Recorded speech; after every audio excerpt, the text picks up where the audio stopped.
ఓం శ్రీ సాయిరామ్. డొంకేన కవిత. వారు పేరు చంద్రశేఖర్ గారు. నేను గురువారం భజనకు వస్తాను. నా మ్యారేజ్ అయ్యి 15 సంవత్సరాలు అవుతుంది.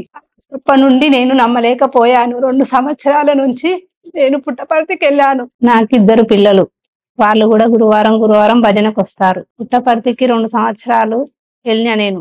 మొన్న పత్తి యాత్రకు కూడా పోయినా. అక్కడ నాకు మంచిగా అనిపించింది, ప్రశాంతంగా అనిపించింది. స్వామివారు ఉన్నారని అనుకున్నా నేను ఇంతసేపు. ఇప్పుడు కూడా అనుకుంటున్నా, సేవలు చేయగలుగుతా.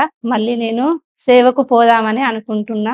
నేను మా వారు గురువారం భజనకు వస్తాడు. ఆయన అప్ప నుండి సాయిరాం అనే నమ్మిండు. నేను ఇన్ని రోజులు ఏంది సాయిరాం అని అనుకున్నా. నేను పుట్టపర్తికి వెళ్ళినాకనే నాకు ఇవన్నీ చూసినాక, అమ్మ సాయిరాం, నేను కూడా భజనకు వస్తున్నా, సేవలు కూడా చేయగలుగుతా. మా వారు 20 సంవత్సరాల నుంచి సత్య సాయిబాబాని నమ్మిండు. మా పెళ్ళై 17 సంవత్సరాలు అవుతుంది. కానీ నేను ఇన్ని సంవత్సరాల నుంచి నమ్మలే. 2 సంవత్సరాల నుంచి పుట్టపర్తికి వెళ్ళినాక ఇంత ప్రశాంతంగా ఉంటదా. మా వారు కూడా నన్ను ఎప్పటి నుంచో నువ్వురా అన్నారు, కానీ స్వామివారు అనుగ్రహం ఇయ్యలేదు. 2 సంవత్సరాల నుంచి ఇచ్చాడు. 2 సంవత్సరాలు వెళ్ళేసి వచ్చిన. సేవకు కూడా పోదామని అనుకుంటున్నా.